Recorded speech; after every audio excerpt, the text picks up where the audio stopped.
നമസ്കാരം. Operation Toofan the narco hunt സംസ്ഥാനത്ത് ആഞ്ഞടിക്കുകയാണ്. ലഹരി മാഫിയയുടെ വേരറുക്കാനായി കേരള പോലീസ് ആരംഭിച്ച പുതിയ പദ്ധതിയാണ് ഇപ്പോൾ പല വമ്പന്മാരെയും കുടുക്കിലാക്കിയിരിക്കുന്നത്. എടുത്തു പറയേണ്ട ഒരു കാര്യം പല യുവതികളെയും ഇതിനായി ഉപയോഗിക്കുന്നു എന്നതാണ്. ഈ വർഷം തന്നെ നിരവധി യുവതികളാണ് ഇത്തരത്തിൽ ലഹരിയുമായി പിടിയിലായിരിക്കുന്നത്. അതുപോലെ ഒരു വാർത്തയായിരുന്നു കഴിഞ്ഞ ദിവസം പുറത്തു വന്നത്. അറിവിന്റെ വെളിച്ചം പകരുന്ന അധ്യാപികമാർ, മറുവശത്ത് ലഹരിയുടെ ഇരുണ്ട ഇടനാഴികളിൽ ഇടപാടുകൾ നടത്തുന്ന ലേഡി ഡോൺ. അവിശ്വസനീയം എന്ന് തോന്നാവുന്ന ഈ കഥ കേട്ട് ഞെട്ടിയിരിക്കുകയാണ് നമ്മുടെ കേരളം. പേരാമ്പ്ര BRCയിലെ സ്പെഷ്യലിസ്റ്റ് അധ്യാപിക KC കീർത്തനയുടെ അറസ്റ്റും പിന്നാലെ സുഹൃത്തും സഹപ്രവർത്തകയുമായ K കാവ്യയെ പിടികൂടിയതും അധ്യാപനത്തിന്റെ പരിശുദ്ധമായ ലോകത്ത് മയക്കുമരുന്ന് മാഫിയയുടെ വേരുകൾ എത്ര ആഴത്തിൽ പടർന്നിരിക്കുന്നു എന്ന് നമ്മെ ഓർമ്മിപ്പിക്കുന്നുണ്ട്. വടകര സ്വദേശി സഫ്വാൻ എന്ന യുവാവ് MDMAയുമായി പിടിയിലാകുമ്പോൾ ആരും കരുതിയില്ല ഇതൊരു വലിയ ലഹരി റാക്കറ്റിന്റെ മിന്നൽ മുനമ്പാണെന്ന്. സഫ്വാൻ പണമയച്ചത് നേരിട്ട് കീർത്തനയുടെ ബാങ്ക് അക്കൗണ്ടിലേക്കാണ്. തുടർന്ന് നടത്തിയ അന്വേഷണമാണ് ജൂലൈ 11 പേരാമ്പ്ര BRCയിലെ കീർത്തനയെ പോലീസിന്റെ വലയിലാക്കിയത്. മരുതോങ്കര സ്വദേശിനിയായ കീർത്തനയെ ലേഡി ഡോൺ എന്നുപോലും ലഹരി സംഘങ്ങൾക്കിടയിൽ അറിയപ്പെട്ടിരുന്നു എന്നത് ഞെട്ടിപ്പിക്കുന്ന വിവരമാണ്. കഥ ഇവിടെ തീരുന്നില്ല. ലഹരി ആവശ്യക്കാർ 2000 രൂപ വീതം കീർത്തനയുടെ അക്കൗണ്ടിലേക്ക് അയക്കും.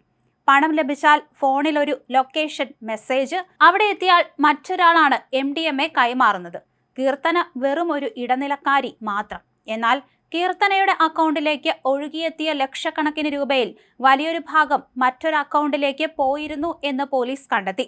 അതാണ് കൂരാച്ചുണ്ട് ചെറുകാടിലെ കൊല്ലനാരി K കാവ്യയുടെ അക്കൗണ്ട്. പേരാമ്പ്ര BRCയിലെ സ്പെഷ്യൽ എഡ്യൂക്കേറ്ററായ കാവ്യയെ കഴിഞ്ഞ ദിവസമാണ് വടകര SI P ഷമീറും സംഘവും ബാലുശ്ശേരിയിലെ വീട്ടിൽ നിന്ന് പൊക്കിയത്. കീർത്തനയും ഇപ്പോൾ പിടിയിലായ കാവ്യയും ഒരുമിച്ച് ജോലി ചെയ്യുന്നവരാണ്. വളരെ ആസൂത്രിതമായ രീതിയിലായിരുന്നു ഇരുവരുടെയും ലഹരി ഇടപാടുകൾ.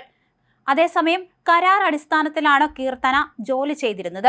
കീർത്തനയെ പിരിച്ചുവിടണമെന്ന് SSK സംസ്ഥാന പ്രൊജക്ട് ഡയറക്ടറും നിർദ്ദേശം നൽകിയിരുന്നു.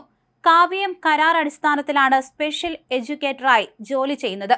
ഭിന്നശേഷി കുട്ടികളുടെ പരിശീലകയാണ് കാവ്യ. അക്കൗണ്ടുകളിലൂടെ ലക്ഷങ്ങളാണ് കൈമാറിയത്. അധ്യാപികമാർക്ക് ലഹരി മാഫിയയിലെ വൻ തോക്കുകളുമായി ബന്ധമുണ്ടോ എന്ന് പോലീസ് സംശയിക്കുന്നുണ്ട്. വടകര, കുറ്റ്യാടി, നാഥാപുരം മേഖലകളിലെ വിദ്യാർത്ഥികളും യുവാക്കളുമടക്കം നിരവധി ഇടപാടുകാർ ഇവർക്കുണ്ടെന്നാണ് സൂചന. അധ്യാപികമാർക്ക് ലഹരി എത്തിച്ചു കൊടുത്തവരെയും കണ്ടെത്തേണ്ടതുണ്ട്. ഇരുവരെയും വിശദമായി ചോദ്യം ചെയ്യുന്നതോടെ ഇക്കാര്യങ്ങൾ വ്യക്തമാകുമെന്നാണ് പോലീസ് കരുതുന്നത്. വിദ്യാഭ്യാസം, ആരോഗ്യം, എക്സൈസ് എന്നീ വകുപ്പുകളുടെ സഹകരണത്തോടെ സംയുക്തമായിട്ടാണ് തൂഫാൻ പദ്ധതി നടപ്പിലാക്കുന്നത്.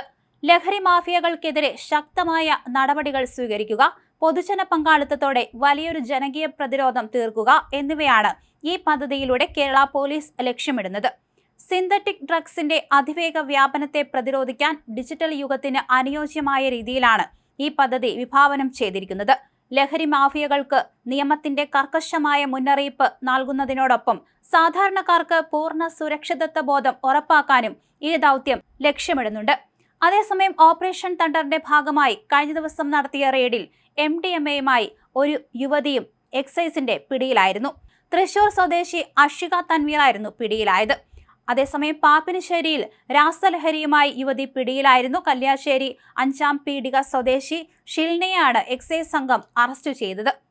ഓപ്പറേഷൻ തൂഫാന്റെ ഭാഗമായി തൃശൂരിൽ കഴിഞ്ഞ ദിവസം നടത്തിയത് വലിയ ലഹരി വേട്ടയായിരുന്നു. 2 സ്ത്രീകൾ ഉൾപ്പെടെ 5 പേർ പോലീസിന്റെ പിടിയിലായിരുന്നു. പാലക്കാട്ടെ റിസോർട്ടിൽ വെച്ച് ലഹരി ഉപയോഗിച്ച ശേഷം തൃശൂരിലേക്കുള്ള യാത്രാമധ്യയാണ് ഇവർ പോലീസിന്റെ പിടിയിലായത്. വിദ്യ, ശ്രീലക്ഷ്മി എന്നിവരെയാണ് പോലീസ് സംഘം അറസ്റ്റ് ചെയ്തത്. എന്തായാലും ഓപ്പറേഷൻ തൂഫാന്റെ ഭാഗമായി ഈ കഴിഞ്ഞ ദിവസങ്ങളിലൊക്കെ തന്നെ സംസ്ഥാനത്തുടനീളം വലിയ രീതിയിലുള്ള പരിശോധനകളാണ് പോലീസ് സംഘം നടത്തിയത്. നിരവധി പേരാണ് ഇതിന്റെ ഭാഗമായി ഇപ്പോൾ പിടിയിലായിരിക്കുന്നത്.